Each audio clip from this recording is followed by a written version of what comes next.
Ahoy-hoy, everyone. Welcome back to The Shelves Have Eyes. I'm Phantom. Tonight we'll be doing something a little bit different. Previously, I had reviewed the Studio Series 86 Shockwave figure. And despite the changes to the mold, I found myself a little underwhelmed by the fact that this was just a redo of the Siege Shockwave mold. And one of the key elements was the fact that Shockwave is in fact shorter than the Studio Series 86 Soundwave figure. And by extension, also not really in line with Optimus. So, what is a Transformers fan to do other than to buy a third-party Shockwave figure? The answer to that is you buy yourself an upgrade kit. So this is an upgrade kit for Studio Series 86 Shockwave. It is cast in ABS plastic. It includes a new waist, a blocky hips, as the instructions say, and attachments to widen and heighten the feet to make him more in line with Studio Series 86 Soundwave. So this was an AliExpress purchase. There is an upgrade kit for Shockwave on eBay that really just consists of lifts for his feet. Now, comparatively speaking, that eBay upgrade kit is a third the cost, essentially, of the AliExpress kit that I bought. However, I did not really like the look of the eBay kit, because the main reason I had for that was the fact that it essentially added half an inch to the bottom of his feet, making him look, frankly, very strange proportion-wise. It increased his height, but at the expense of not really fixing anything else about the figure, really just making him have enormous feet that looked very out of proportion with the rest of the robot body. This kit, however, is a little bit more discreet with the feet and also includes a hip upgrade. So this will require minor disassembly. So let's take a look and see what is inside, shall we? So inside the box, it is packaged quite well. We have the feet extensions, which really are just boot caps rather, that you put onto the bottom of his feet.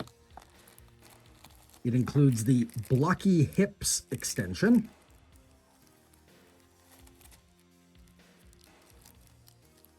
And it includes some filler pieces and some replacement screws. Looking at everything else inside the box, there are no further instructions. So what we're left with is the instructions that are simply printed on the box. On this box, it does not specify where these filler pieces are supposed to go, but we're kind of left to assume that where they go. So it should be readily apparent, but let's take a look and see if it is. So first we have the feet extensions.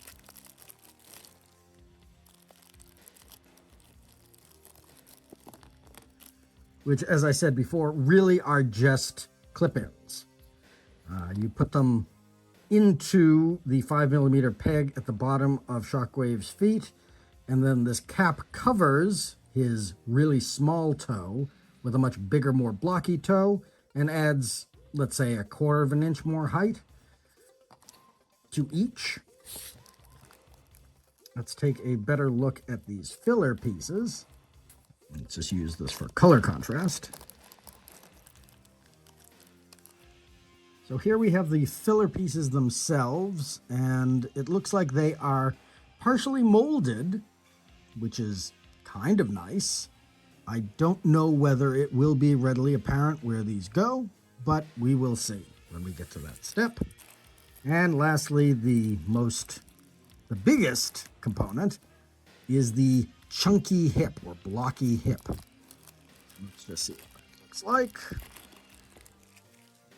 So the chunky hip includes essentially an entirely new hip assembly, which also includes this flip up targeting recticle that the original toy had that this Shockwave lacks, and also side skirts that open to allow greater range of motion.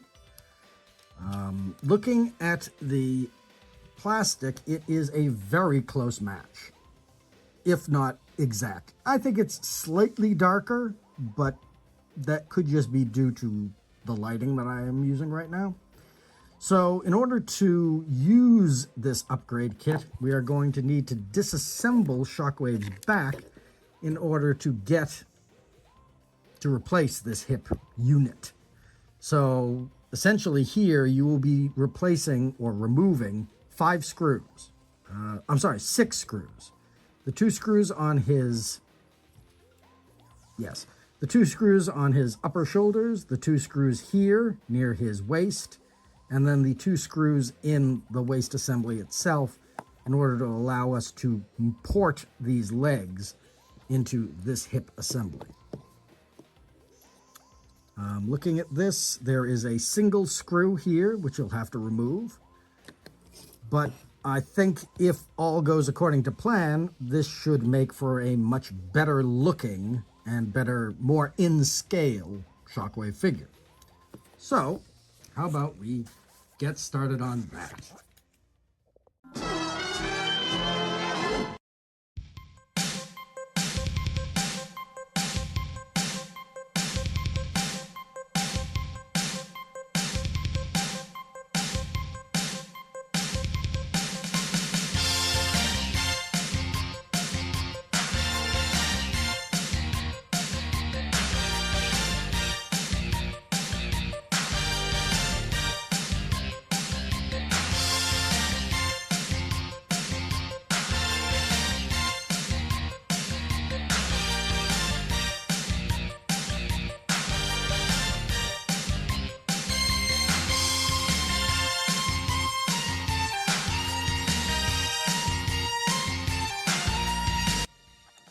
Okay, so here is the waist from the original figure. I didn't end up using the custom screws that were sent with the kit, but here is what the toy looks like with the upgraded hips and the feet. And I've got to say, it really does make a huge difference. It really does. His feet don't look super awkward like that other upgrade kit that I was talking about that I found on eBay, which was just lifts. And the side skirts and the chunky hips, or hip, really does a wonder for the overall effectiveness of this particular torso. So now that all of those pieces are in place now, let's see how he stacks up against Soundwave. He is essentially of equal height now. Yes, I would like a little bit more of a build-up for his shoulders. I think his shoulders are a little scrawny. Maybe there's an upgrade kit for those I could get. I really haven't investigated any further than finding this particular upgrade kit. This came fairly fast as well. It only took about 2 weeks to get to me, a little less. But I will say that the difference between the original figure's proportions and the revised proportions here are quite good. It is not going to fundamentally alter the fact that Shockwave's arms are a little scrawny, but it already does wonders to make this toy fit better into Studio Series 86.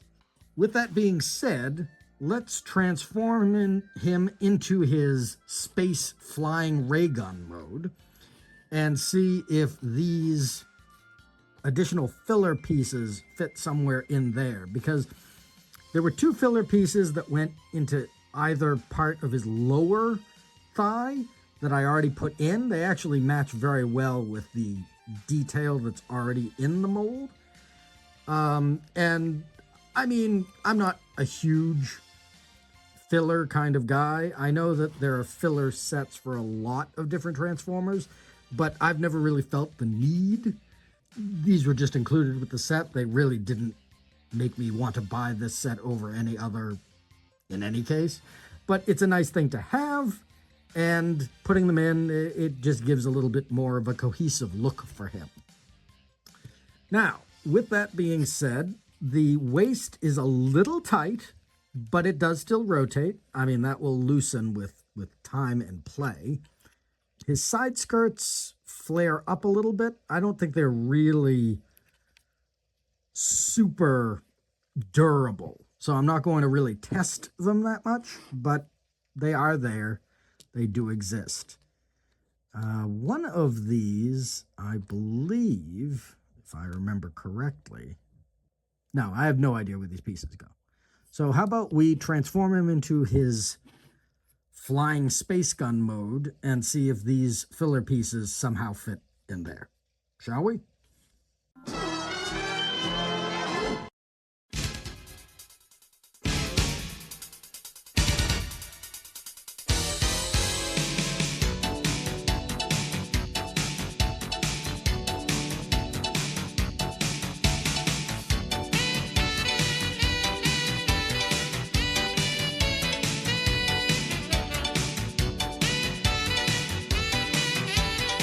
Okay, so the biggest issue is the fact that the length extensioning of the hip here essentially makes it so that this no longer connects to this piece here, does not provide a more stable arrangement for his legs.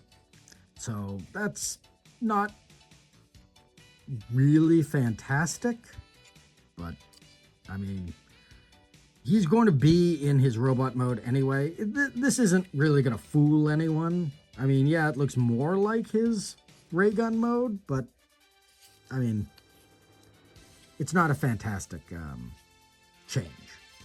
But I mean, they tried, so that's something, I guess. But let's see if we can't find where these filler pieces go. And I think that 2 of these filler pieces go into his feet here. These kind of flying flange pieces.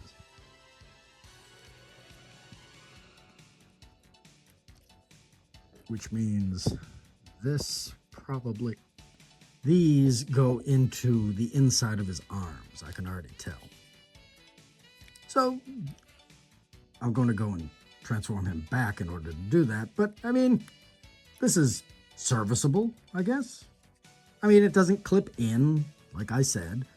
But the pros to using this upgrade kit far outweigh the cons, I would say, of not being able to transform this the way that the original figure did. These filler pieces all have the exact same design on the tip, so it doesn't really matter how you do it, really. So there you are. Decepticon Military Operations Commander Shockwave, Studio Series 86 version, now with a little bit of a height extension and a brand new waist. All told, I think that this set is wonderful. I like the fact that now he scales a little bit better. I'm going to look into some place that does shoulder, maybe arm replacement. Just because his arms are a little scrawny, especially compared to other Decepticons like Soundwave. Soundwave, they kind of chonked his arms out a little bit. I mean, it doesn't look so insane next to Studio Series Prime, but in any case, I think this is definitely something that Hasbro could have done in the retool, but they elected not to. I don't know if it was a matter of cost. I mean, they're charging enough for this figure as it is, so I don't understand why they spent probably so many thousands, if not millions, on engineering and producing the disaster that was Astro Train for no apparent reason, and instead just elected to shave detail off and recast a Siege figure as a Studio Series 86. I've gone over this in the original Shockwave video, but suffice it to say, this upgrade kit has done wonders for this particular figure. He looks far more correct than he did before, and I am no longer really on the fence about showing him off with the rest of my Studio Series 86 figures. The Transformers are all dead. And hey, if Hasbro keeps jacking up their prices, Transformers really might be dead. I mean, I think that catering to the collector's market is all fine and good, but I also feel like they're kind of pricing normal fans and normal collectors out from the diehard collectors and fans. I mean, the thing is, just to put this into perspective, this was a Voyager class figure. He was originally a Leader class figure in Siege, but by taking away the rest of his accessories, the huge sky boots and the huge shoulder pauldron guns and the enormous overcarriage with tendril skirt thing that he had to build up his ray gun to make him into a space battleship, taking all of that away, yeah, you are kind of left with, I guess you would call it a Voyager size figure. I mean, this is really just on the larger sides of deluxe. Really? The original figure was? I don't think it's really Voyager. And it's definitely not Leader class. Or Commander class, or whatever you want to call it. Either Shockwave sold really poorly in Siege on the rest of the lines, and his retools did, because they're still trying to recoup their money from making this mold, or they just cheaped out. The issue is that I just bought my son, my younger son, an Optimus Prime, because he has been helping me, along with his older brother, in getting all of my Transformers out of storage and onto these shelves, not in any particular order. I still have not sorted. But he knows who Optimus Prime is. I've showed him a good portion of Season 1 of the G1 cartoon, and he likes Optimus Prime. So he was asking me for my Optimus Prime. And I said, no, I mean, you routinely destroy your toys. I already gave him a duplicate of a Fall of Cybertron Grimlock that I had, because I happen to have 3 for some strange reason. I have the original, and then I have the Platinum Edition with the chrome chest, and then I had another regular edition, and I think I have one more somewhere. In any case, I gave it to him, and he broke the legs off of that figure almost immediately. And it's like, I'm not going to buy something for you if all you're going to do is destroy it. I'm not going to give you one of my Optimus Primes. So when I bought this Shockwave, he was insistent that I buy him an Optimus. I bought him an Optimus. It was a glorified Scout class figure. It was whatever they're calling their Evergreen line. It's not part of Cyberverse. And I strongly believe that it is a minor retool of an Earthspark Optimus toy, which I'm sure it is. It was technically a deluxe class figure. It really was much closer to a Scout class figure. Well, what they called Scout class figure. It's not core class. It was slightly larger than that. That toy on the shelf was $21.99. Or $21.98, because we were at Walmart, and they take a cent off for some strange reason. That was not worth that price in the least. Believe me, I transformed the toy for him. He prefers to keep it in robot mode now, but I wasn't particularly impressed with the engineering, wasn't particularly impressed with either mode, And it kind of was much more like an old style deluxe size rather than what we assume deluxe class to be now. It definitely was maybe as tall as Gears or Brawn, but definitely did not weigh as much. It was a much softer, cheaper plastic. Where does Hasbro get off charging, okay, admittedly $6 less, but how do they get off charging $6 less for a child's simplistic deluxe class figure and then charging us the cost, $27.98 or $99 for the new deluxes in the Age of the Primes? That's outrageous. Yes, I love Transformers. Yes, I've loved Transformers since I was 3 or 4 when I first saw the movie when it was broken up on TV and shown in parts. What in the name of God has happened? I thought Astro Train was expensive. I thought this figure was expensive. I thought Soundwave was expensive. But the fact that they're almost pricing out the just regular child who wants to buy a transforming vehicle or maybe they watched Cyberverse, maybe they watched Cyber World, maybe they watched Earthspark. I don't know, but you don't charge so much for tiny cheap versions of your big characters, because that's just ridiculous. Just ridiculous. And I mean, clearly the Hasbro CEO is just kind of completely insane as well. Let's not even get into that.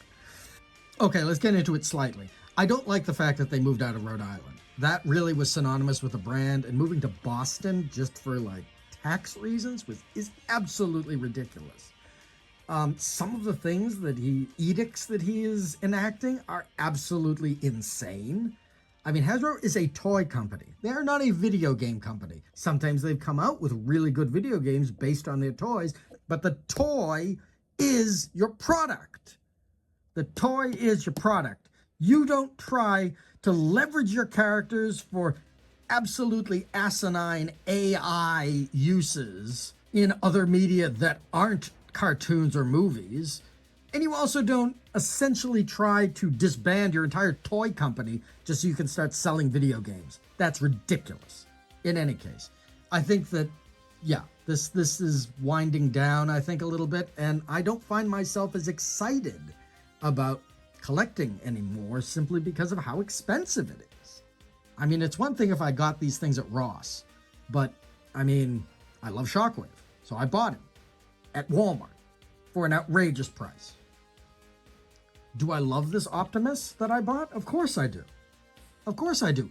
It's an excellent piece of engineering. I really love it. Did I also need to spend like $17 on a replacement head because I didn't like the other one? I didn't need to spend that, but I wanted to spend that because I bought this for $75, the full Commander class thing.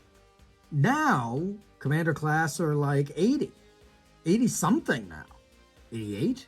Is it 88 now? I don't even know. It's ridiculous. It's ridiculous. Hasbro is effectively pricing out an entire generation of fans that might want to collect Transformers by making them too expensive for their parents to buy. In any case, thank you very much for joining me tonight on The Shelves Have Eyes for this impromptu fix of Studio Series 86 Shockwave.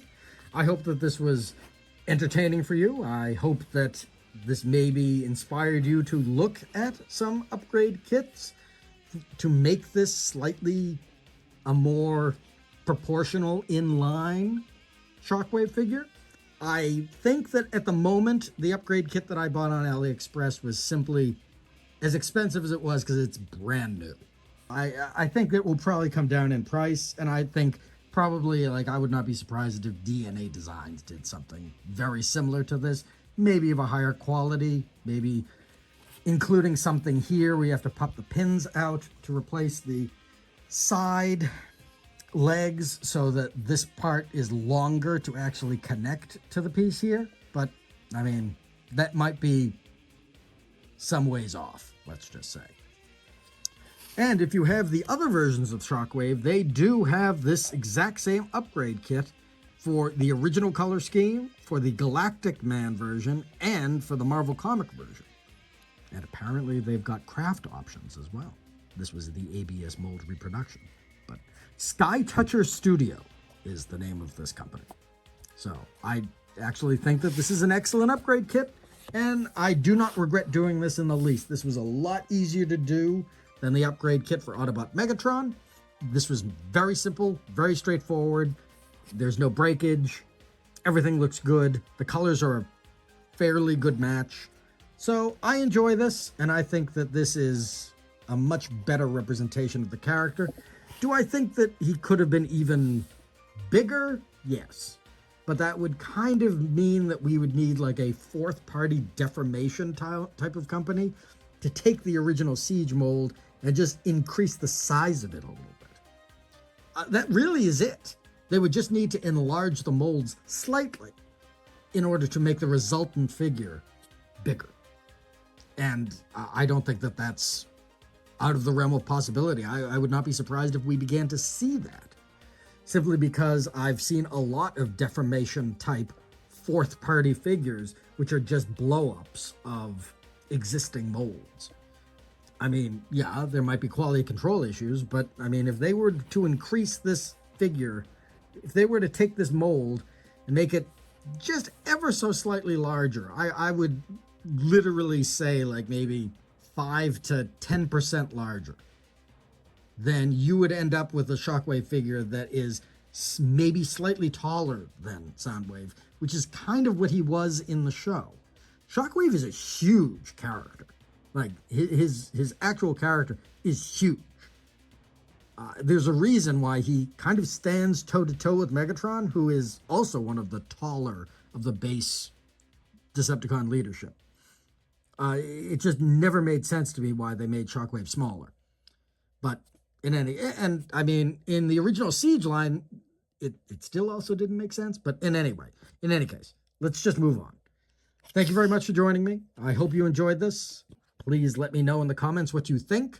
If you have done your own kit bashing fixes for this particular Shockwave, or you bought that other upgrade set with the height extensions on eBay, let me know in the comments. I would really like some more suggestions on third-party upgrade sets that I could get to maybe bulk up or fix some of the more problematic character toys that we've received recently. But in any case, I think I've talked your ear off long enough, and I've gone on a rant and etc. Thank you once again. If you enjoy this content and you would like to see more of it, please consider liking this video, commenting, and subscribing to the channel so you know when the next video drops. I have over 35 Transformers videos already posted and more are on the way. I'm in the middle of doing Superion, and I've got an entire room's worth of toys to unbox and review. I'm going to start doing the 13 at some point because I have all 13 almost. The only one I'm missing is that Legacy Vector Prime. And yeah, they're coming out with Galaxy Force version. Yeah, I know. I probably will buy it even though it's a weird G-Axis retool. But I also have the original version of the figure, and I have the BotCon exclusive Alpha Trion version of the figure. So I don't really see the need to run out and buy that immediately. But I do have all the rest of the primes, and who knows, maybe I'll just review the Vector Prime that I have. Because, I mean, the character isn't different, and I can't imagine that the transformation is any different. But in any case, I have been Phantom, long-winded and vitriolic. And this has been The Shelves Have Eyes. Have a good night, y'all. Transformers, defenders of truth, robots who fight in disguise. Transformers.